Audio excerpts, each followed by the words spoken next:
This episode is brought to you by Amazon Prime. There's nothing sweeter than baking cookies during the holidays. With Prime, I get all my ingredients delivered right to my door, fast and free, no last-minute store trips needed.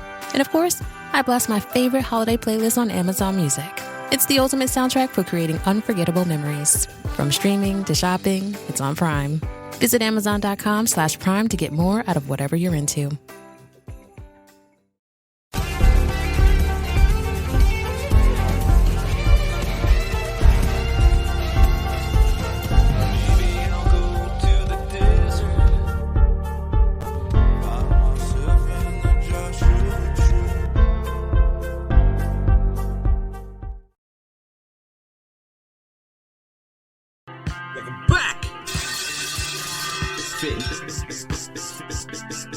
MisFitNation. MisFitNation. We are a show founded by veterans and hosted by veterans and their military spouse. Our mission is to get people to tell their story to the world. If you're an author, share your tips with the MisFitNation. If you're a musician or actor, our audience needs to know how they too can get into the business. Coaches, we love our coaches. Come on, share some of your tips with the audience to help them become better versions of themselves. If you're a corporate leader or an entrepreneur, come on and share how you did it and how hard you have fought for success. If you're a veteran, first responder, or Gold Star family, we would love to have you come on and just share your story with the MisFitNation. We always have time for you. Reach out, we will get you on. If you are feeling down, alone, or starting to see the darkness, stop. Think about those who are around you. You are not alone. You will be missed. If you feel like your problems will be a burden to those in your inner circle, or are embarrassed to share that with them, please dial 988. If you are a veteran, take option 1. We need you to keep pushing forward. Don't make it a permanent solution to a temporary problem. If you're a new listener,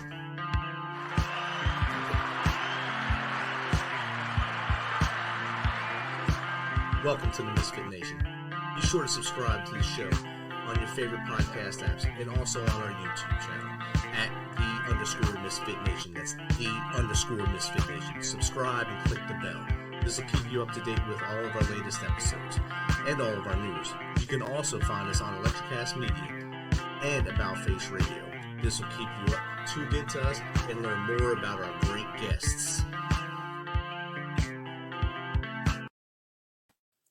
Thanks, Adam Bond, for passing it off to me on About Face Radio. Our next guest here tonight is a veteran journalist. He stays actively involved in broadcasting the overshadowed and undermined history of Haiti. His work depicts perspicacious approaches to extensive research and a deep understanding of human psychology. So without further ado, let's welcome Fritznel Octave to the MisFitNation. Welcome, Fritznel. Thank you, Rich. Thank you for having me. I appreciate the opportunity to talk on your show to talk to the world. That's awesome. I gave a very tiny blurb about you there. I know you have a much longer history than the 2 sentences I just said and kind of butchered a little bit there. But if you want to just share from as far back as you want to go to how we got to what you're doing today, including how you came about writing your book to showcase Haiti and both the triumphs and the tragedies there. Okay. Normally, from an insider point of view, that's how really I come about writing the book. I was born in Haiti, born and raised up to age 20. I'm 50 years old as of last December. Happy birthday. Yeah, thank you. Thank you. So I came to the US, I was 28. So that means I spent most of my, more than half of my life in Haiti.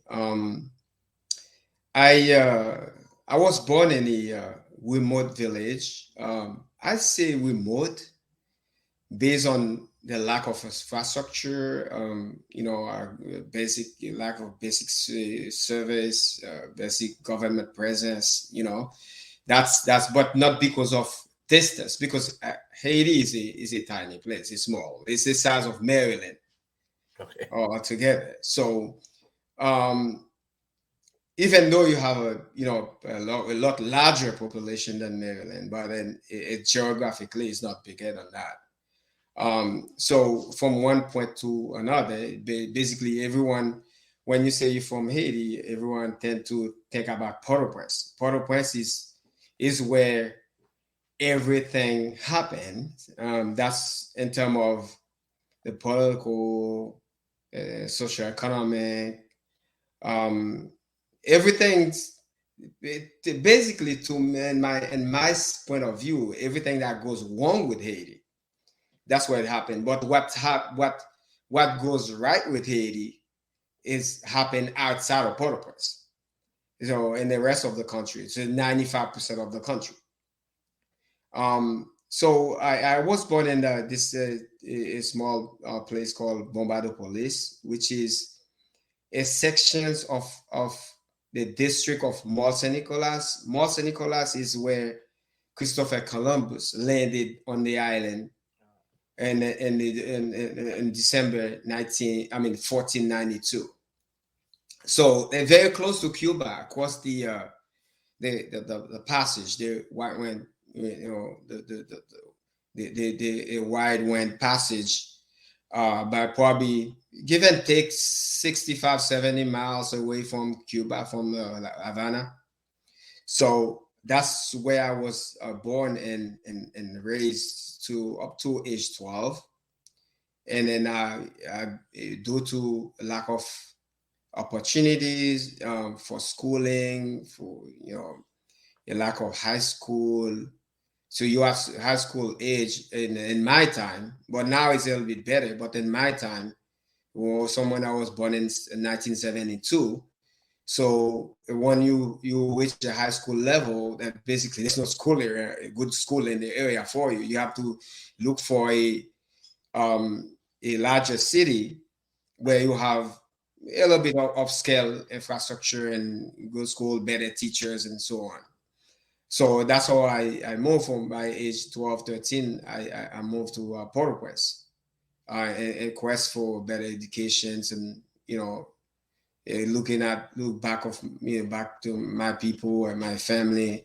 So how I can, be better off in life. And so I can come back and give them a hand to lift them off poverty. So I'm not talking about poverty in the way the Western world mostly see poverty.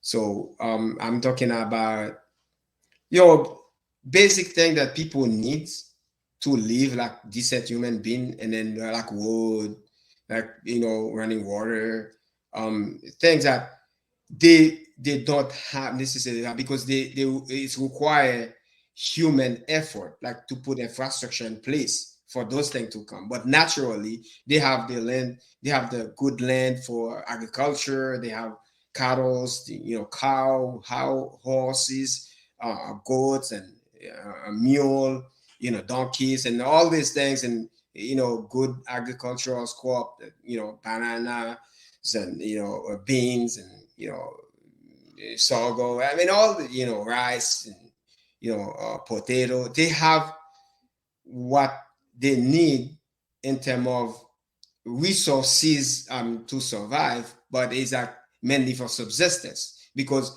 even you could have the best crop season, but then they are wasted because there's no way to transport them to the major marketplace to sell and return, so that money can pour into your kids' education, all that. So all the resources are just wasting.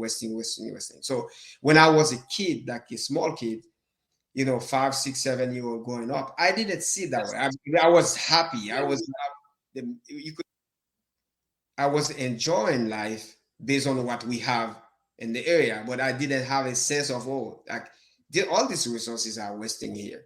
At some point you may have all you have, and then at another point you have nothing, because there's no way of conservations and transformations and process anything.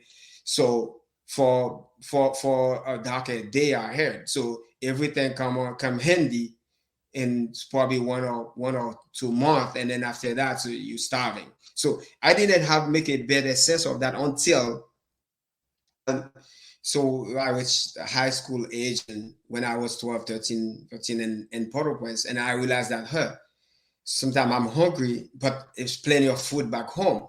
But then the food cannot reach me because of the lack of infrastructures. If they put the food in the truck, by the time they drive to Port-au-Prince, they're all rotten.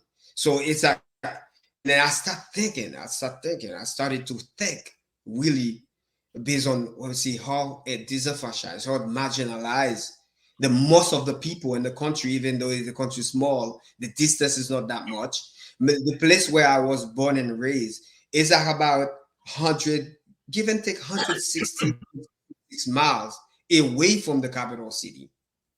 But in the US context, if you have a distance between a town about 150, 160 miles away, that's about how 2 hours, 2 hours and a half, and you drive, Right.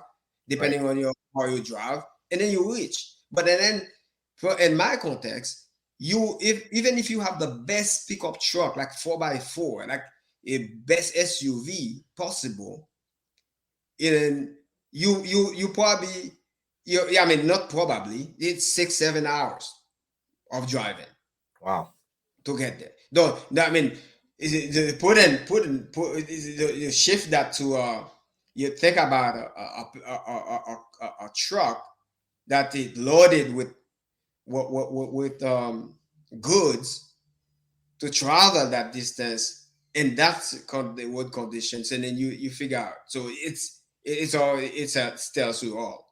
So at that point, when I get to high school and when I start, this start affecting my life a different way. So I thought, okay, hey, this, no, you know what? People need the voice.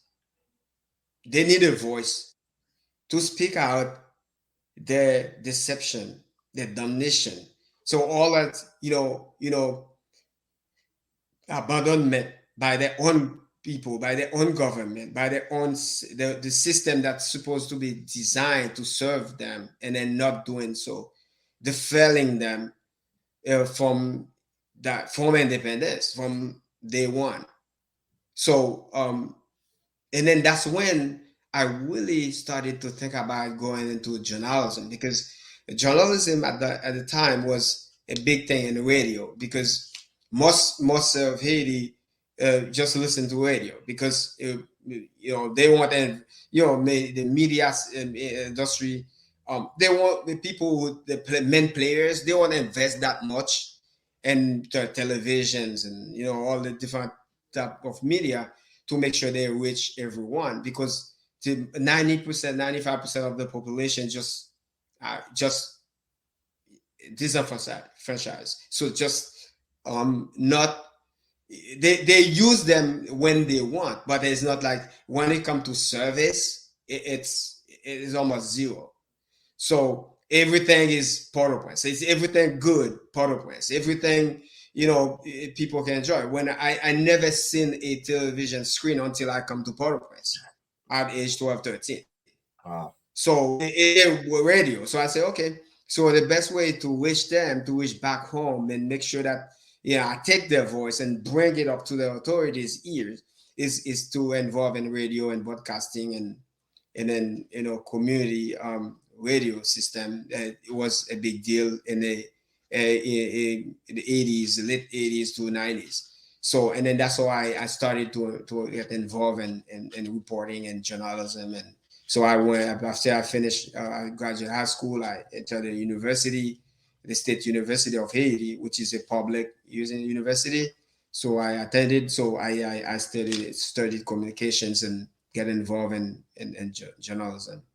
So, and that's basically the backstory about me. And so I become very aware of what going on in the country as a whole, and then how people get hostage, or how the life of Haitians are great people, a lot of resilient character, and people with good family values and so on, who hard workers, but then they just need a little bit of opportunity, and no one seems to want to give it to them. Exactly. And I think I told you this when I reached out to you that in '94 I was at my first military unit in the U.S. Army, and we were So getting ready. you were part of the troops We were coming into Port-au-Prince. into Port-au-Prince in 1994 Yes, sir.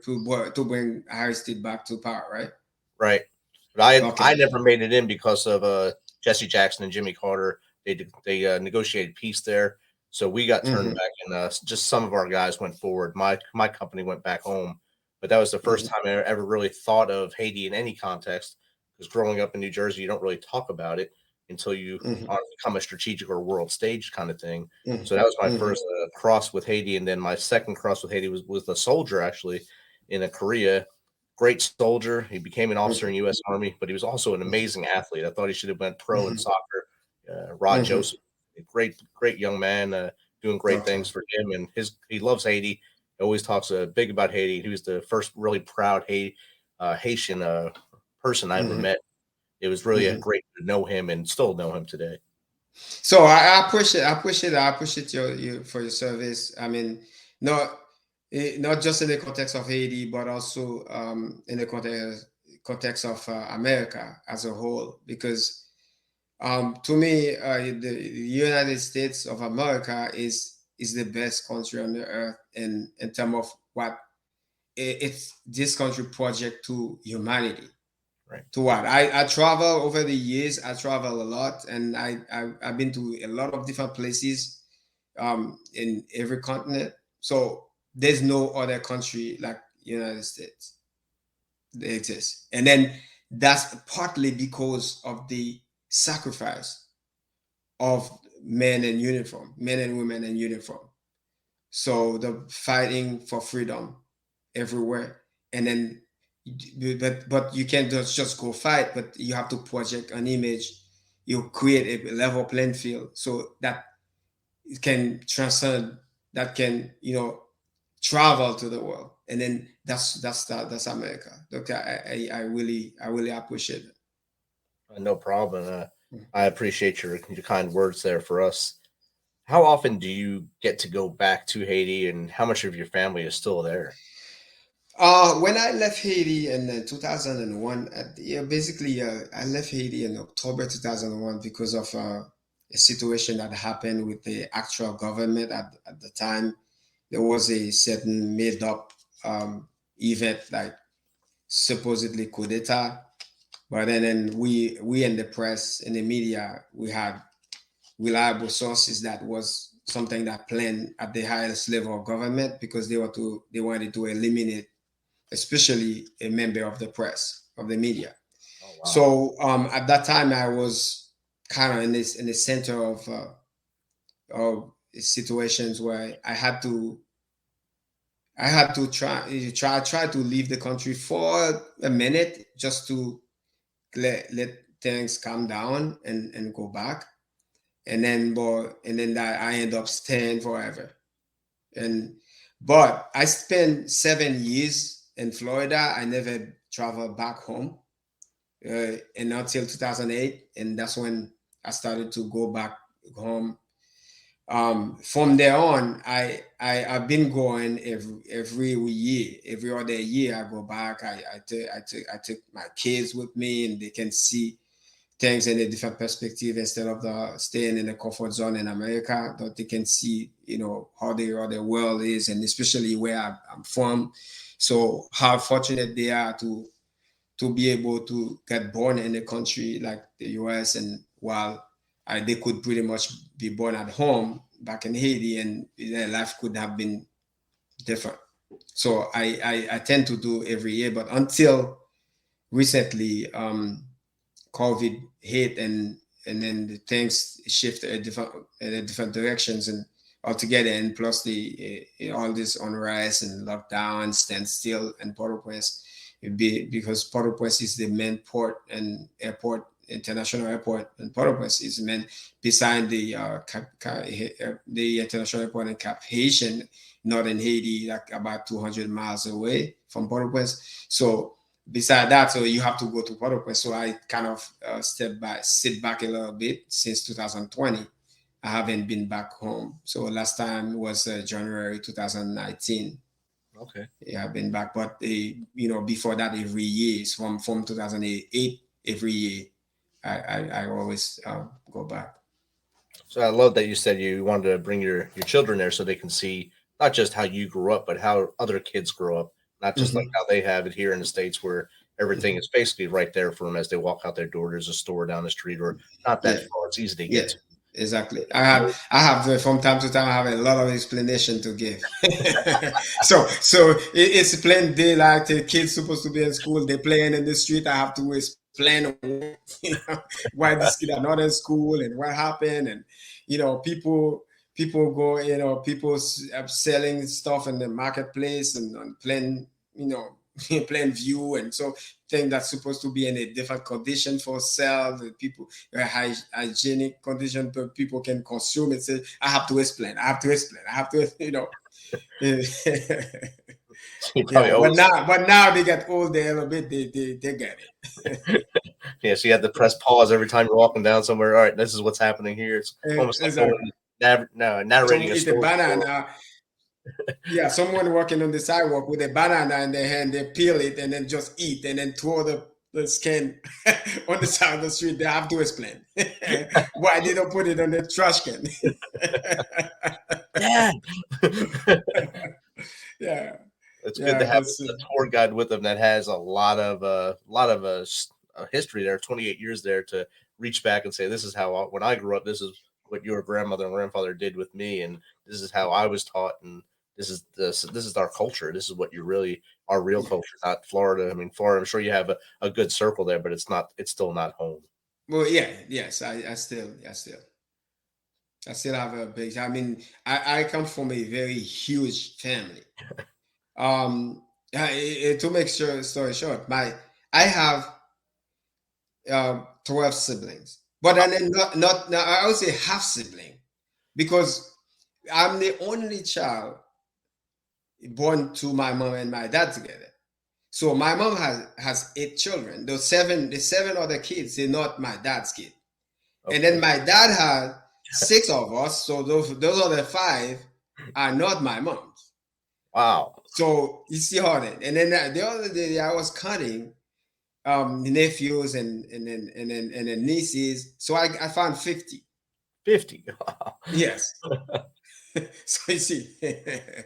And how many of them have come to the States, or is an even split kind of Haiti in here? It's only me, myself, and one of my half sister. That the youngest sister I have. That's the only one that's here with her husband and one child. Oh So wow. anyone else is back home. Yeah. So you guys have to go back with a lot of good stories from how it is up here, and then see how they have it and help them as well. Oh, oh, definitely, definitely. So you get to actually communicate with them even when you're not traveling to there to see what's going on and still bring light to it through your Yeah, and product. then and my parents have the opportunity to travel here too, so they see and go back, and so they don't leave everything on my back to Right. carry. So And they can check your stories that you're telling your yeah, kids, make sure that their yeah. stories are better. Oh yeah. So my son is 14-year-old now. So he plays soccer. He's very good in soccer. And he always coming to my dad and make sure my dad tell him the stories and to them. I think most of the time he tried to like doing this checking, to see what I said, what I tell them, if Right. it's true or not. It's like double checking. It's fact checking you. Fact checking me. Yeah, that's the word. Yeah. So Yeah. as you're in this, are you doing any journalism in stateside for a company here, or freelancing, or are you still? Mostly freelancing, and then ever since I came here, I feel like um, the media here that's not what I do. The way they do journalism in the US is not that's not me. I can't do this that way. So it's too much opinion, and mixed up with the news, with the information.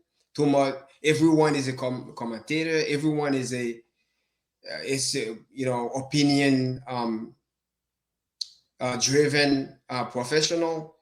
So that's not how I learned journalism. So I feel like, okay, I try hard. I started to try it with Miami Herald and Miami Sun Sentinel and Fort Lauderdale and so on, Bucarton. But then I gave up. So it's that's how I get involved into the business world. So I went back to school and got a business degree, and I work for an insurance company right now as a sales manager.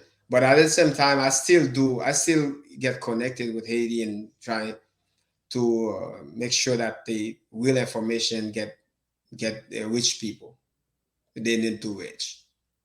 I get connected. From time to time I get invited.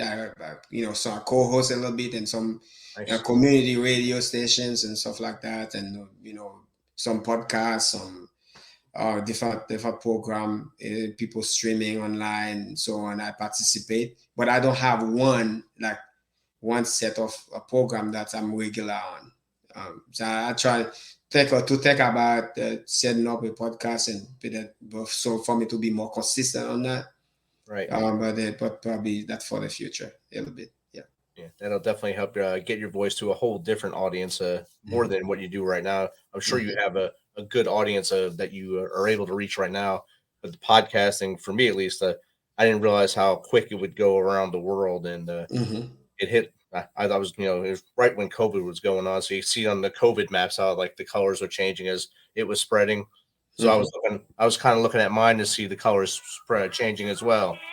Exactly. Changing as well as my podcast went everywhere around the world. So it's pretty cool how small the world is through this media here. Oh yeah, sure.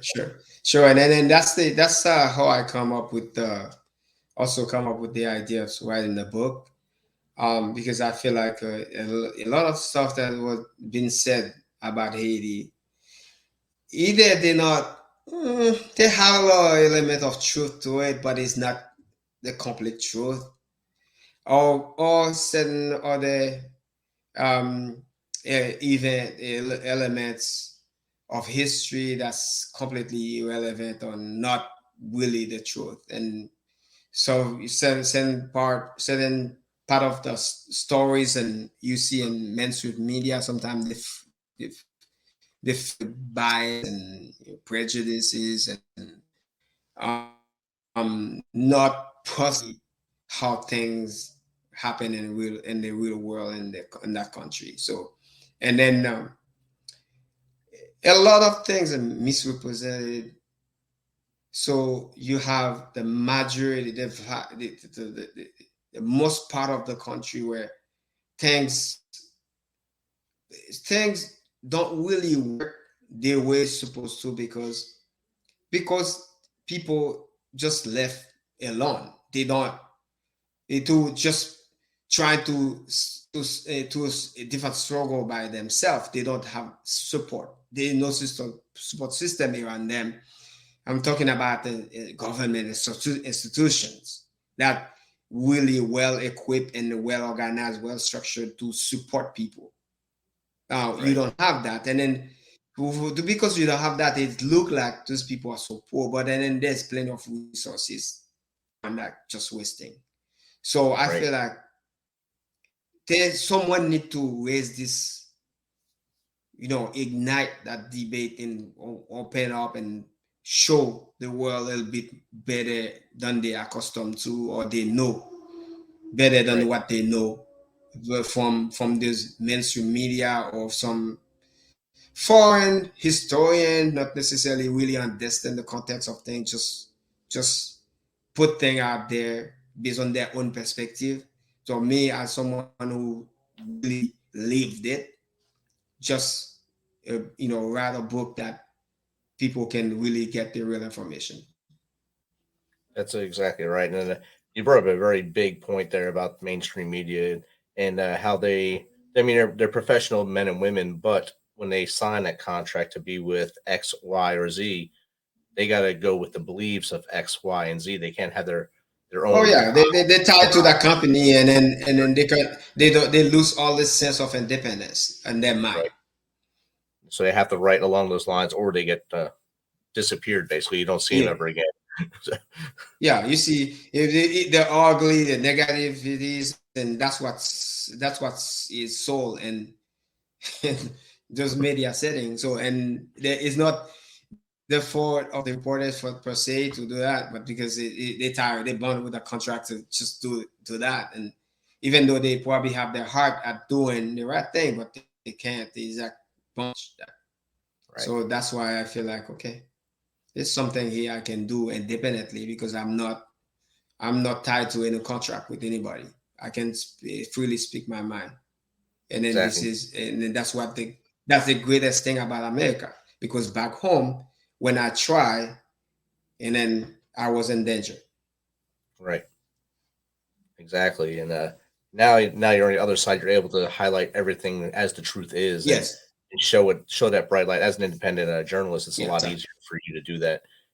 If you, I mean, there's a lot of aid Yeah. agencies that go to Haiti and they highlight when something bad happens. They all say, "We're here, we're here, we're here." Like when the earthquake occurred, everyone was saying, "Oh, we're Mhm. here." Every Yeah. agency was there. But then, as the news cameras move away, you don't know who's there anymore. But I know there's still a lot that go down there. No. There's still a lot of mission trips that go there to help people.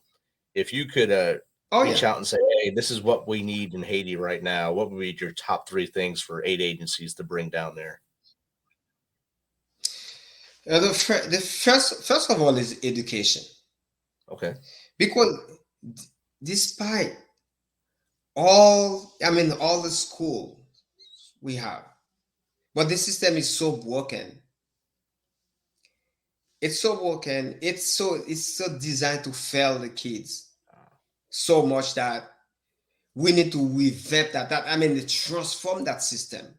Look, anyone that want to help, so that's one area they can come in and so change their mindset about the education system.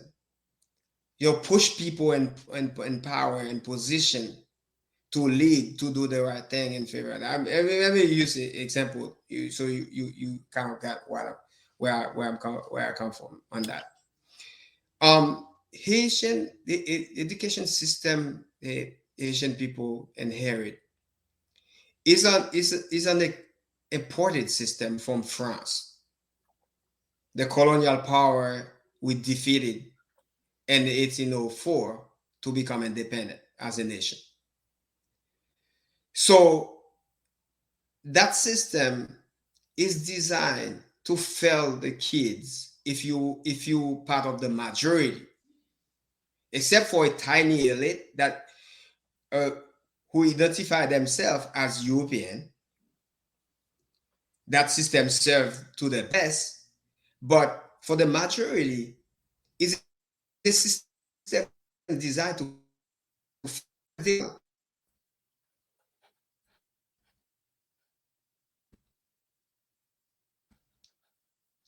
tend to speak a language that they never spoke before in their lifetime. That Haiti is probably the only country in the entire Americas where the education system is in a foreign language, which is French. Wow. So how you think that someone going to go to a system education and get the best of it foreign language? That's the problem. Right. That's one area really you rarely hear people talk about. So a lot of people from the elite in Haiti, they will brag about how great the education system, is, how strong Haitian school is. No, because a few guys, few people, people like me, like others, in my generations, we fought the system and then we overcome and we get education. But how many millions are there who didn't have a privilege we have, and then they never get through that system because this is hard, Right. so hard. So the kids with learning disability will be brushed aside, but they think that, oh, you stupid, you cannot learn anything. So I mean, in any society, how many kids with learning disability in any society in the world, any country you take, you name a country, you run the statistics, you run a survey, you run a study, you see how many kids. So all these kids in Haiti will be washed aside from generation to generation. Wow. Okay, so all because the system is designed that way. It doesn't design. It's designed for people that probably at the time they get to kindergarten, they probably already know a million words in French. Wow. So if you're not from the tiny elite, economic elite, or cultural elite, social elite, political elite, to be able to have your mom and dad speaking French with you from the time you're born to the time you enter in school, so it's difficult. It's extremely difficult. And then they will worse in my time, they will punish you if you cannot speak French in the school. Teachers will punish you. They beat you up. Wow. For speaking a language other than French, which is your vernacular, than what you learn at home, where you speak with your mom and dad, with your siblings. You cannot speak that in school. Because that's quote unquote classified as a bad language. Right. A language of people, uneducated people, a language of poor people, a language of people with no class. That's how bad it is. And then to this day, I'm telling you, man, to this day, it's still like that. That's why when a Haitian person really get to fight the system and then get to a certain level of education, by that time they already get filled with brainwash, that prejudice, and now they don't want to speak Creole anymore. I don't. In my book, I contest the word Creole. I don't want to call it Creole. Because for the context, they call it Creole. It's basically a kind of diminishing the value of that language and how of forefathers they fought to have an instrument to be able to communicate among themselves, a really well articulated, in written form and in oral form. So they call it Creole as in the context of the European comment, and they see something that different than what they used to in Europe, and then they put it in a lower classification, like something bad, like something that is not of value. So, but I call it Haitian because Americans speak American. If you go to England, so you have an American accent, they tell you, oh, you speak American. Right. And then if you go to France, they would say people there, they speak French. Okay? They don't tell you speak something else. Or if a German, you name it. You Spanish, you speak Spanish.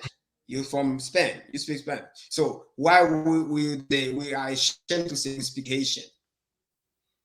So right. I call it Haitian. I don't call it Creole. So that's what 100% of people speak it. Been from the elite, from anyone, everyone speak it, but only about 5 to 10% of the population speak French. So why you have to impose French on the education system? That's one thing. That's one part that people can help. And then the other part people can help is health. Health for everyone equally. Not the privileged few, but everyone. I'm talking about that, but it's one story that the media don't talk about. It's after the earthquake. We have an American doctor, an anthropologist doctor by the name of Paul Farmer. He died recently, but this guy, Haitian, this guy the world. He came to Haiti, and then he participated in his construction to an organization he co-founded with some other partners. So they call Partners in Health. This organization, the organization Partners in Health, they build the best hospital that Haiti ever known. we have a central hospital in Port-au-Prince, like a referral hospital with that state. By at the time when they built that in the 60s, they call it a state-of-the-art hospital on the Duvalier and so on. But then, which become nothing today. So at the to serve the population. So this hospital, and then about close to, like, let's say about 100 miles from Port-au-Prince, they build that hospital there. So it's a reference, state of the art, to 300 rooms for admission, about 200 over 200 square feet, 200,000 square feet, over 200,000 square feet. And then with all this, I mean, a room for a lot of offices in there, in that building, in that hospital building, for doctors, and for they have conference room for for training, for I mean, a lot of activities going on with really good quality care. So this is a model that can be replicated around the country. And then he didn't. So believe it or not, he didn't inherit a penny from all the money the crooks raised to help Haiti because of the earthquake. So he probably went through his partnership with different philanthropists, and he raised money independently from all the money, all the $13 billion that people raised to help rebuild Haiti when the earthquake, and nothing happened. Wow. And then so he built that hospital there, and then said this is worth for anyone that interested and see how progress look like in a country like Haiti, need to travel there. The place, the city, the town where is at a bit northern Haiti called Mir-Balais. It's a kind of, they call it in Haiti, they call that Central Plateau, because it's an area where we have a huge plateau and the Artibonite River, which is where we have the huge dam built in the 50s by the former president Paul-Jean Magloire to electrify Haiti. So that when you cross that dam and then probably about 50 miles away, I mean, even less than that, and you reach to Mir-Balais, and then that's where the hospital is. Wow. So servicing the entire Haiti, wherever you are, and you come and welcome, like with a little to no space at all to get quality care.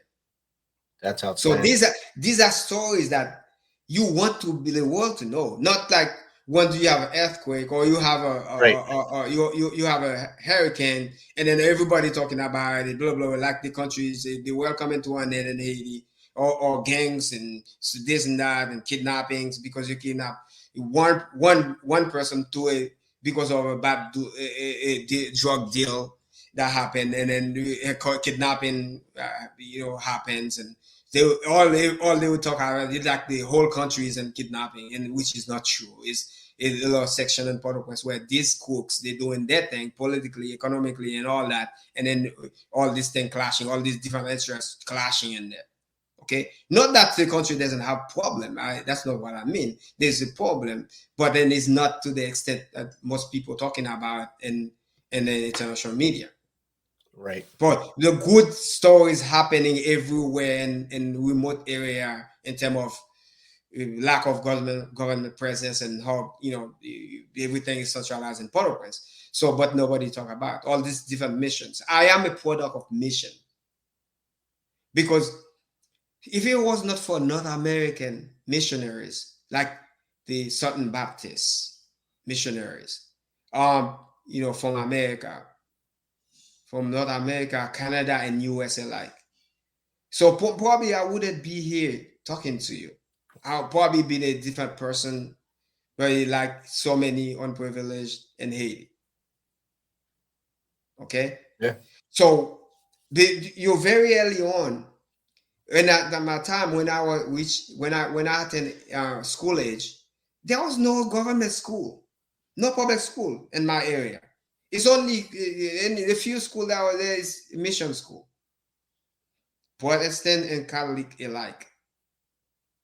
Just missionary come in there, see these good people, they fall in love with the people, they feel like they cannot leave them, and then they start doing things. They travel back to the States, back to Canada, but then bring more people with them, and then build stuff, school, even though it's in a perspective, in the context of evangelization, so gospel, but it's still as a whole beneficial to the people, to young kids like me, where I wouldn't have a place to go to school. So I would go from kindergarten and go and then up to high school, and before I could, but my parents couldn't save enough to send me to continue my education in Port-au-Prince. So a lot of good stuff happened. A lot of good groups coming from everywhere to help. But in it, the problem is so humongous. Right. So it's like you take a drop of water, and then you drop you take that drop and you drop it in the ocean. So you feel like, okay, it will never be enough. Or you try to fill a bucket with a little sip of water from your tongue.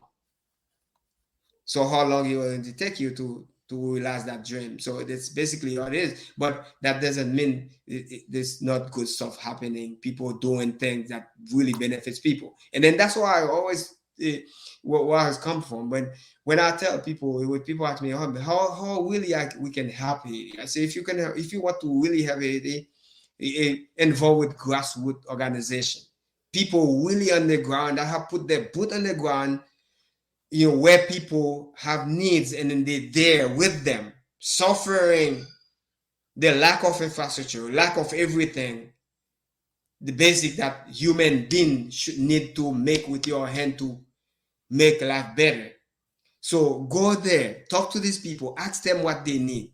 Find those community organization that's on the ground there. Don't go to the all big multinationals, USA, then this and that, then your UN agency system, they all these different programs. Don't go to them, because the money, the millions this organization receive, they don't go to the real people.